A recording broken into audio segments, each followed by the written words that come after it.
The shot didn't echo. It just slipped into a quiet Georgia afternoon and lodged itself in the chest of a girl who couldn't even hear it coming. 14-year-old Lena Harper had just signed the words, "I'm going home," in the air, her fingers still floating when the bullet found her. She didn't scream. She couldn't. Her body snapped backward, pink hoodie blooming red like a flower that had no season, sketchbooks scattering across the library steps, pages fluttering with drawings of black girls who wore hearing aids and heroes who spoke with their hands. She was one of them, until she wasn't. A second shot cracked and missed, as if trying to erase the first mistake with another. Officer Philip Rohr stood trembling, gun raised, eyes wide, his partner Hanley shoving him back in disgust. "She was signing, you idiot," someone shouted, and Tanisha Green, the cafe owner down the block, came running out still in her apron, recording with her phone. "She's deaf. You shot a deaf child." Her words hit harder than the gunfire. Rohr stammered. "She matched the description. Black female, suspicious." Tanisha screamed back. "She had a sketchbook. She signs her music every day. You just didn't understand." Lena's hand twitched once on the pavement, not in defiance, not in fear, just the nervous system's final static, unsure if it still belonged here. Her cochlear implant skittered across the concrete, buzzing faintly once before dying. Sirens wailed, phones recorded, a mother yanked her toddler away, a teenager dropped his bike, and the chaos grew louder than Lena ever could. Yet hundreds of miles away in a sealed room in Virginia, a sensor blinked to life. It hadn't stirred in 3 years. Ivory code active. And Jonas Harper, deep in an intelligence briefing, felt the buzz in his ear that only meant one thing. Family. He didn't ask permission. He didn't need to. Within an hour, a jet with no insignia lifted from Andrews Air Force Base, carrying a man in jeans and a gray hoodie, guitar case slung across his back. He wasn't an FBI agent anymore. Officially, he wasn't anyone. But he was Lena's father. In Rosefield, doctors scrambled, gauze soaking crimson faster than hands could keep up. "Where's the family?" a nurse asked. The intake chart listed one name, Jonas Harper. Dr. Olivia Merriweather froze when she heard it. She'd heard the name whispered in D.C., rumors of a ghost in intelligence circles. If that was really him, then Rosefield was about to find out what silence breaking sounds like. Meanwhile, Rohr sat in his patrol car muttering. "She didn't stop." Hanley shot back. "She couldn't hear you." Outside, kids from Rosefield High sprayed #Justice for Lena on the library wall. Protesters gathered before the mayor had even been briefed. Jonas landed under cover of dusk, greeted by 2 allies, Caleb and Kira. "She's alive, barely," Caleb reported. Jonas's face stayed unreadable. "Then we burn their version," he said. And in that moment, the city's lies had already started to unravel. Inside the hospital, Jonas moved like a man who'd mapped the building long before he needed it. Kira cracked into the precinct servers, her fingers flying. "There's number 911 call," she whispered. "No radio traffic until after the shot. But there's a manual alert, 6 minutes before. Black female, erratic behavior, unrecognized hand motions. Flagged by Captain Mercer." Caleb cursed. Jonas's jaw set. She was signing. He hunted her. And with that, the real enemy had a name. The operation wasn't sloppy. It was calculated.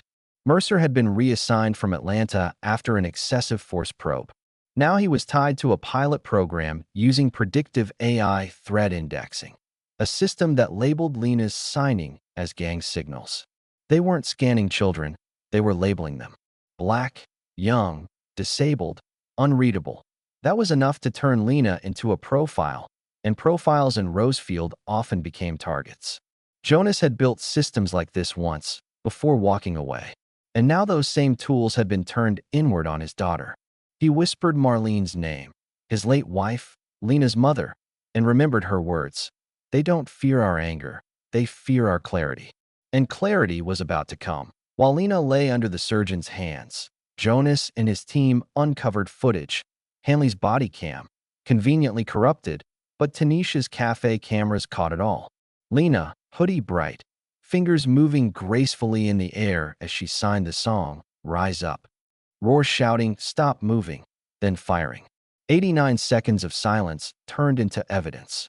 At midnight, Jonas leaked the raw clip online.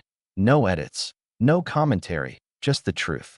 By 12:10 a.m., "Hands are not weapons" was trending nationwide. By sunrise, Rosefield was flooded with stillness louder than sirens.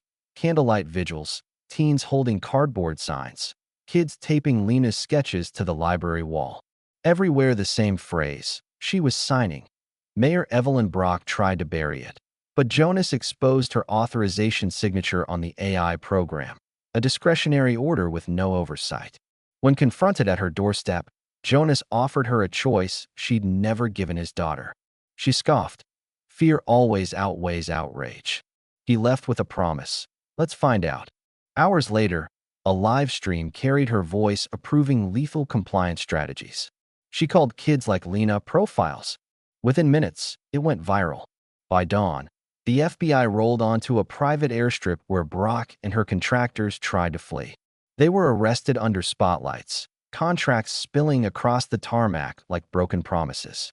Lena, awake in her hospital bed, watched from a tablet, her small fingers gripping Jonas's hand.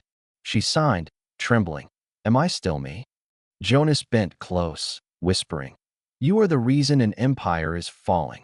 From there, the wave didn't stop. Fortis defense contracts froze nationwide. Civil rights investigations opened in multiple states. But the most powerful weapon wasn't an indictment or a hearing. It was Lena herself. Weeks later, she sat before a camera, no edits, no filter, signing with deliberate clarity. "I am not dangerous. I am just different." And that was enough to make them afraid. Millions tuned in. Teens learned to sign "I love you" on TikTok. Schools adopted ASL electives. Parents sent videos of kids signing hope.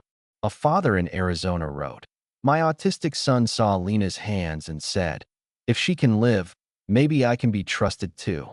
That single message Jonas framed beside her bed.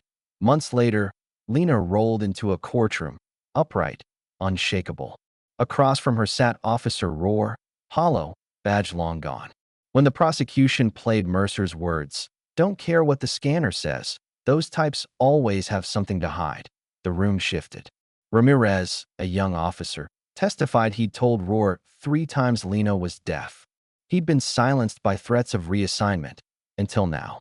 Then Lena lifted a whiteboard, written in bold, "I will not die in silence." The jury didn't need more. Roar was found guilty on all counts. Fortis executives faced conspiracy charges. Laws changed. AI profiling of disabled children was banned, but Lena didn't wait for policy. She launched Voices Unheard, a channel where kids like her told their stories. The first stream, she sat with a dozen children, signing together, "We are not your glitch in the system." And the world listened. Not because she screamed, but because she moved her hands, and millions finally understood them. Heroes didn't need capes. Sometimes they just needed hands that wouldn't stop moving. And now the question is yours. What do you think? Was justice served? Or did the system just trade one villain for another? Should tools like predictive AI be destroyed, or can they ever be made safe? Tell me in the comments. Because voices like Lena's can start a movement, but it takes all of us to make sure silence never becomes a sentence again.